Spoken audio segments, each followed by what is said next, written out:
you almost had it. You gotta be quicker than that.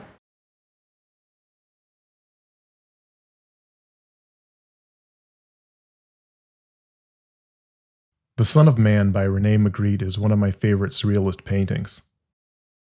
I can't tell you what this painting means definitively, but I can tell you what it says to me, and what I see when I see it. It was painted in 1964, but still pertains to us. Most of us, anyway. Let's start with a quote from the artist himself. It points to where this short video was going.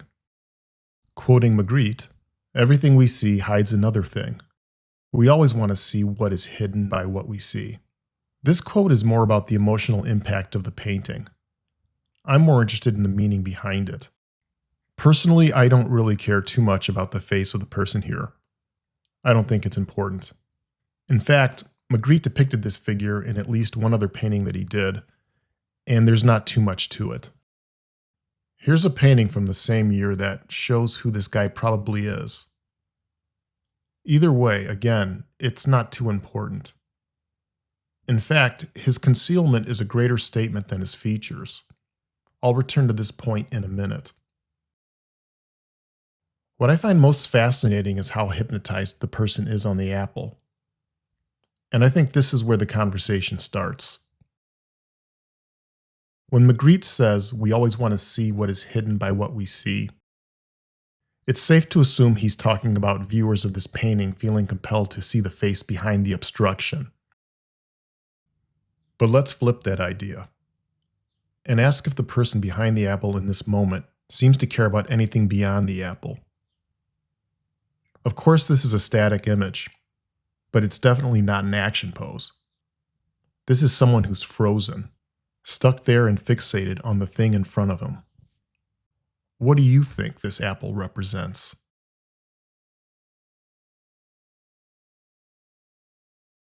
If you guessed money, then we're on the same page. And notice that it's a green apple. It could have very well been painted green just to add some chromatic variety, but this is a subjective interpretation, and some answers will be better than others. We could go the biblical route, because Son of Man is a biblical reference to Jesus. There's also the forbidden fruit in the Garden of Eden. But I don't believe either of these examples seem to be the primary theme of this painting. What we are looking at is a working professional. Magritte has painted us a literal white-collar working stiff, who, like so many of us, are caught up chasing the bag. Our focus and very lives revolving around the pursuit of the fruit, be it any form of pleasure or just money itself.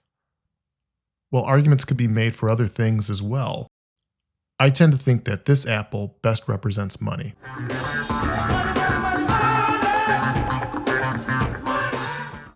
Beyond the drab, common appearance of the figure, the fact that this fruit is covering almost the entirety of the man's face reinforces the idea that this isn't every man. His identity not being important is really the point, because this person is simultaneously everyone and no one in particular. Like it or not, many of us, in terms of our focus, are this guy or were at some point, or could be at any point, depending on our circumstances. This is said observationally, not judgmentally. Not having FU money isn't a slight on anyone. We are, by our circumstances, made to be this way.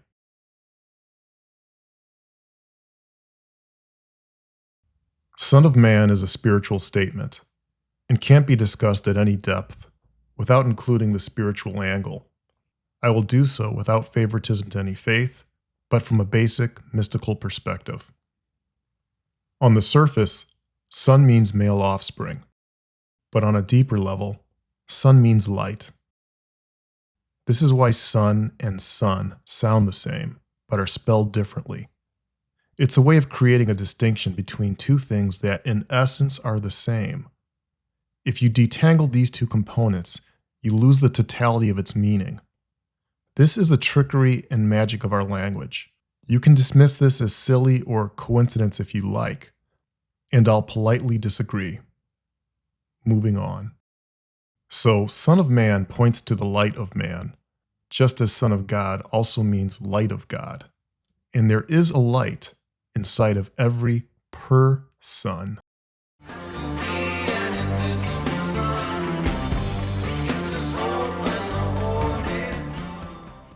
Could this light be the hidden thing that Magritte was talking about? I'd bet on it. Is made of energy, and there's a lot inside of you, and there's a lot inside of me. Everybody's got a little light under the sun, under the sun, under the sun, under the sun. You have this light inside of you. We all do.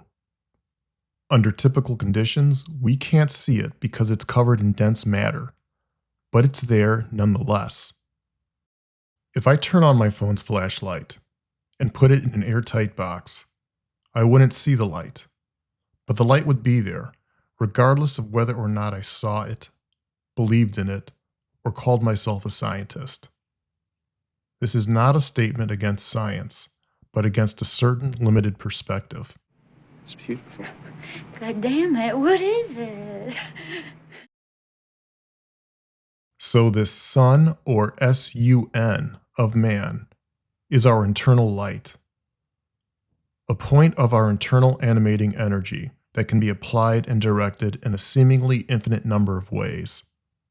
This Son of Man painting is basically saying, behold, the Son of Man. Of all the things we could do, this is what the modern man has primarily chosen to reduce himself to. This is what we're about, and where our focus lies. Getting after the bag, bread, cash, cream, cabbage, cheddar, moolah, ducats, dough, whatever you want to call it. This may sound judgmental, but it's not meant to be, because there's nothing inherently wrong with getting money.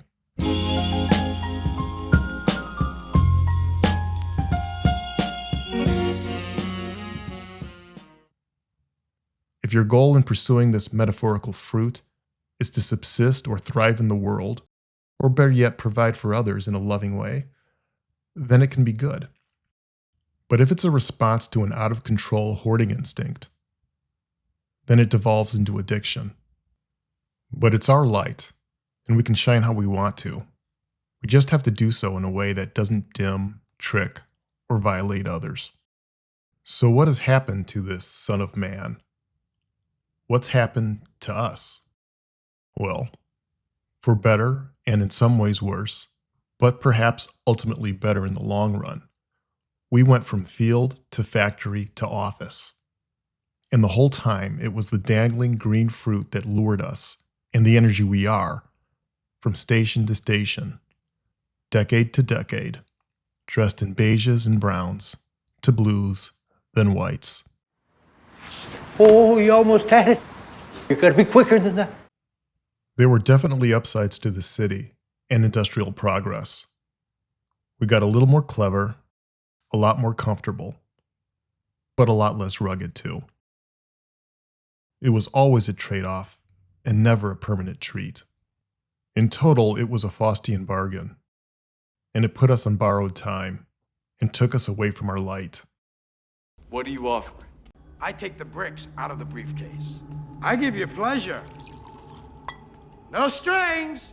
In short, like the yesterday's office bro from this painting, many of us were seduced by the city, and even more, got locked in on the chase. What do you think this painting is saying? Do you think the apple represents money? Or is the apple a catch-all for any kind of distraction? Or do you think this painting is about something else entirely? Beyond that opening statement from Rene Magritte, I chose to avoid hearing other people's theories on this painting.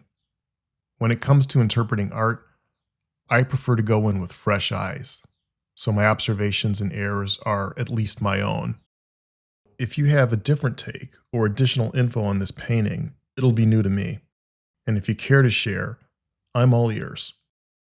Either way, thanks for listening.